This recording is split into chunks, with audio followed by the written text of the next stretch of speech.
मध्य प्रदेश, राजस्थान, छत्तीसगढ़, मिजोरम और तेलंगाना में विधानसभा चुनाव के नतीजे अब स्पष्ट हो चुके हैं। 5 राज्यों में हुए विधानसभा चुनाव के मुताबिक बीजेपी को 3 राज्यों में जीत हासिल हुई है।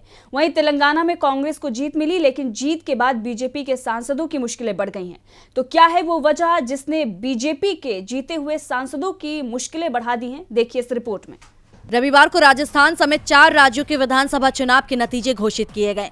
4 में से 3 राज्यों में बीजेपी ने जीत दर्ज की है।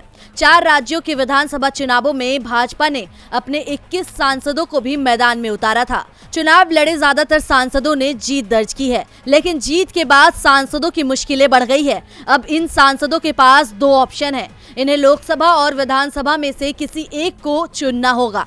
सूत्रों के अनुसार बताया गया है कि बीजेपी के जीते हुए सांसदों को जल्द ही फैसला करना होगा। ऐसा नहीं करने पर इनकी सदस्यता जा सकती है। बीजेपी ने मध्य प्रदेश और राजस्थान में 7 सांसदों को मैदान में उतारा था, जबकि छत्तीसगढ़ में 4 और तेलंगाना चुनाव में भाजपा ने 3 सांसदों को चुनावी मैदान में उतारा था।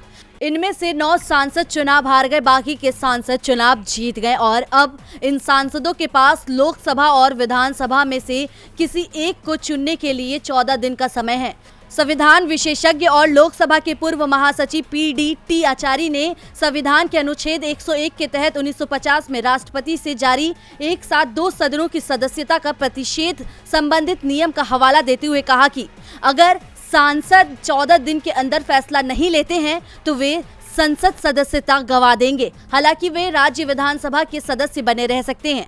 बता दें कि मध्य प्रदेश, राजस्थान, छत्तीसगढ़ विधानसभा चुनाव में भाजपा ने बहुमत के साथ जीत हासिल की है। बीजेपी ने विधानसभा चुनाव में केंद्रीय मंत्रियों समेत 21 सांसदों को चुनाव मैदान में उतारा था। इनमें मध्य प्रदेश से नरेंद्र सिंह तोमर, प्रहलाद सिंह पटेल, फग्गन सिंह कुलस्ते समेत 7 सांसदों का नाम शामिल है। राजस्थान के चुनावी मैदान में उतरे सांसद दिया कुमारी, बाबा बालकनाथ, गजेंद्र सिंह शेखावत समेत 7 और नेताओं को मैदान में उतारा था। इसके साथ ही भाजपा ने छत्तीसगढ़ में 4 और जबकि 3 सांसदों को तेलंगाना के चुनावी मैदान में उतारा था।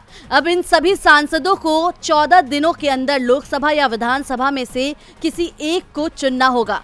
अब देखना दिलचस्प होगा कि क्या करते हैं जीते हुए 21 सांसद, विधायक बनते हैं या फिर सांसद पद बरकरार रखते हैं। DB लाइव की रिपोर्ट।